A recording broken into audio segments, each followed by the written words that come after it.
Thank you.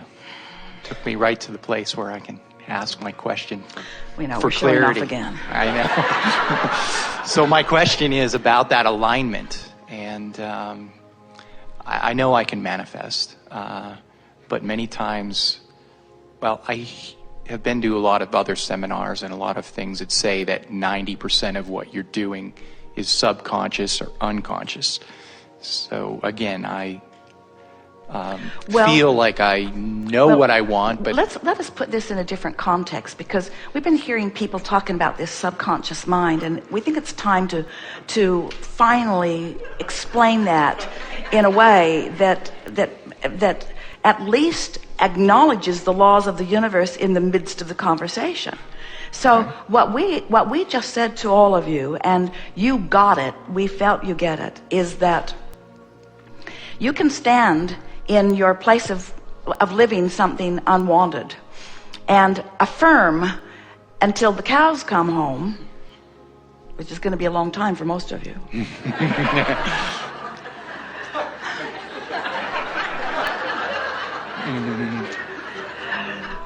Of what you want. And you don't get anywhere because your words don't matter, it's your vibration that matters. So whoever originally started talking about the subconscious mind may have been tapping into is that it's the vibration that is at the basis of your attraction, not your words. And that's what they're calling the subconscious. In other words, what's really going on is what you're offering vibrationally. But it's not subconscious. It's not subconscious. We will not shout. It is not. We will shout. It is not. It is not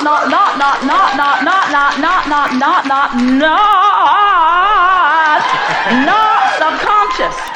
Because you built your vibrational patternings with conscious thoughts. I don't like that. I don't like that. I'm unhappy with that. I don't like that. Those weren't unconscious thoughts. Those were conscious thoughts. You consciously practiced yourself into a vibrational pattern that is depriving you of what you want, and now you're calling the pattern subconscious. okay. It's not subconscious. It's vibrationally active because you consciously thought it into being. So now,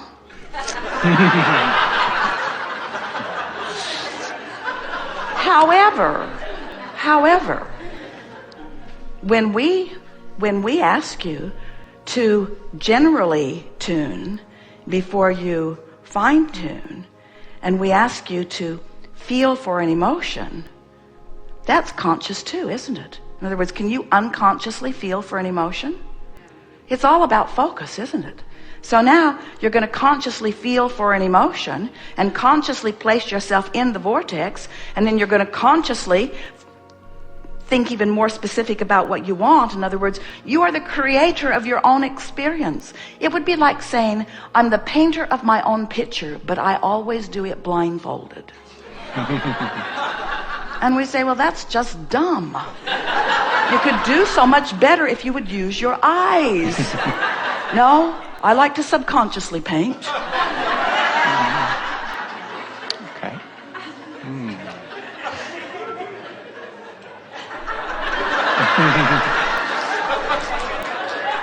Well, we appreciate very much you repeating to us the idiotic Okay.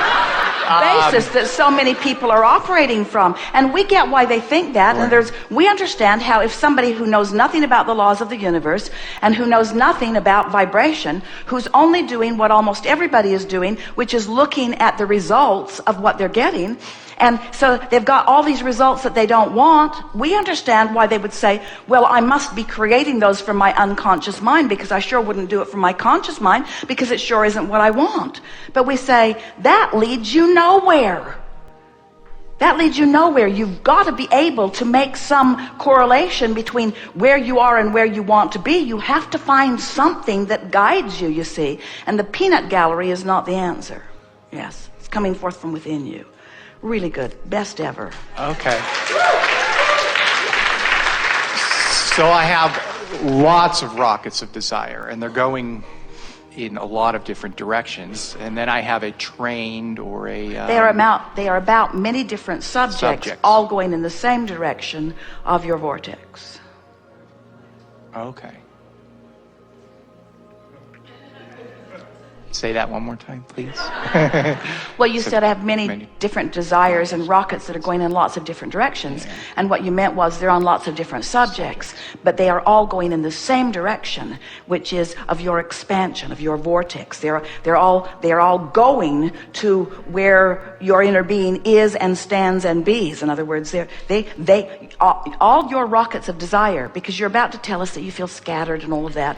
And we want to... Yes.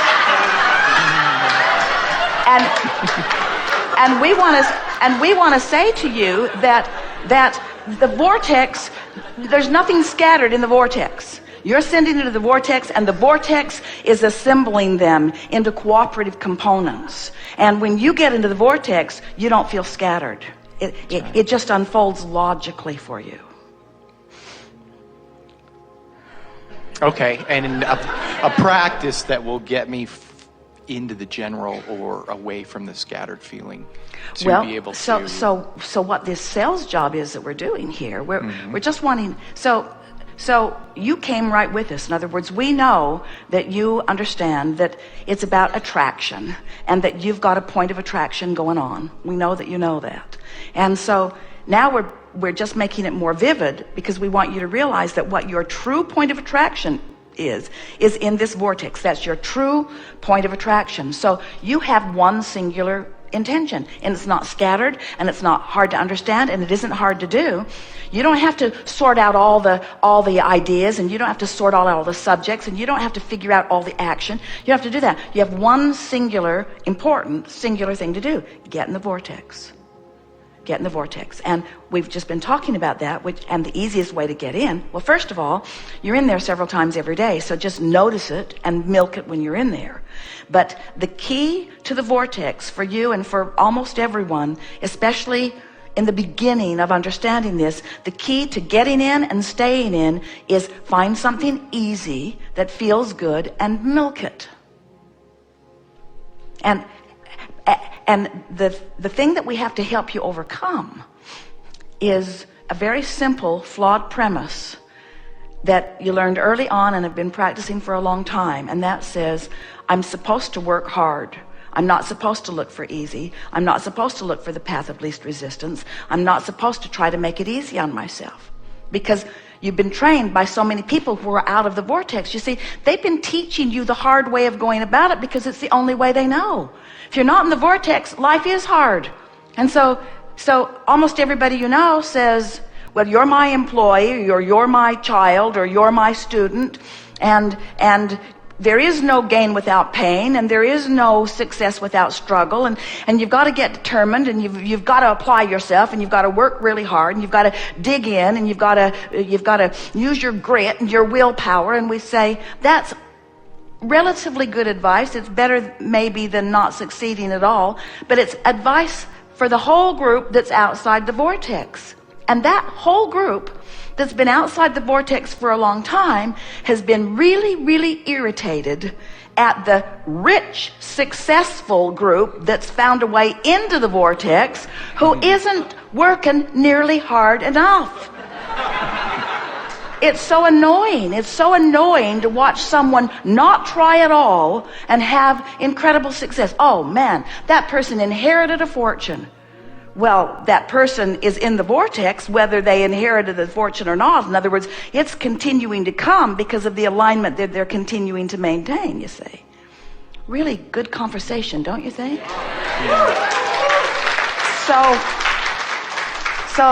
the challenge that you have in you and almost everyone else is we have to convince you that it's all right for you to take the easy way. And if we can convince you that it's all right to take the easy way, and you believe us when we say the easy way is going straight to the vortex where what you thought was scattered out there is all assembled logically in here, and you spend enough time in the vortex just feeling good, think about people that you've heard about or that you know who must have been doing something like this in order to find their success. So let's take like a songwriter, or even an author. Frequently you hear them say, that song came so fast. It came so fast. It took me 20 minutes to write this. The idea hit me, and when I sat down to write it, it was right there. And other times they'll say, yeah, I worked on that song for 5 years. Never did like it, never really amounted to anything. And we say, write the song out of the vortex, write the song in the vortex. In other words, you can see when an athlete is really on his game, and you can see when he isn't. In other words, it's almost like he intuitively knows where everybody else is going to be on the field or on the court or wherever it is. If he's tuned in, he can anticipate where his tennis challenger is going to put that ball. He can read the guy's mind and be ready for where it goes. When you're in the vortex, you have access to information that you don't have outside the vortex. Think about the story you hear of people who have found great success, like Thomas Edison, who was said to take little naps. Well, he just was going to the vortex. He was just finding a way to go to the vortex, and when he'd go in there, ideas would come to him, because all of the ideas have been assembled chronologically or logically in an order of least resistance. So what happens as you go to the vortex and go to the vortex and go to the vortex, because you've now made it your high priority, is top on your list. Where are you going? To the vortex? Where have you been? In the vortex? What are you doing today? Going to the vortex? No, I mean, what are you productively doing? Going to the vortex? What's in the vortex? Everything that's important to me. Why do you spend so much time there? Getting familiar, practicing the vibration of it, learning to read it better. I'm rendezvousing with ideas in there. My world is in there, you know. My world is in there. The world that I've put there even before my birth, and piece by piece ever since, is in there. I'm going there because that's who I am. That's where I belong. That's where everything I want is, and that's where the fun of life is for me. That's why I'm going there. That's why I'm going there. That's why I'm staying there. That's why I've made it my top priority. Well, shouldn't you be doing something more important? There isn't anything more important.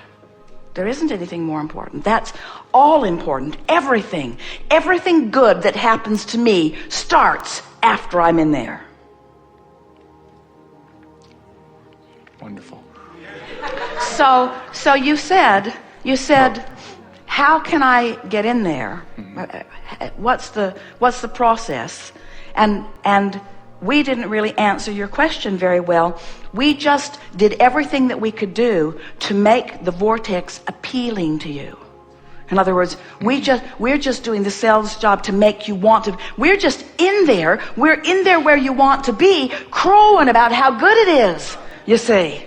Just living how good it is, summoning you in. You have to be really resistant not to come. In other words, you wanted to come. You want to be in there. We've convinced you of the validity of the vortex. Not one of you doubt. Well, there's one. Not one. Hardly any of you doubt.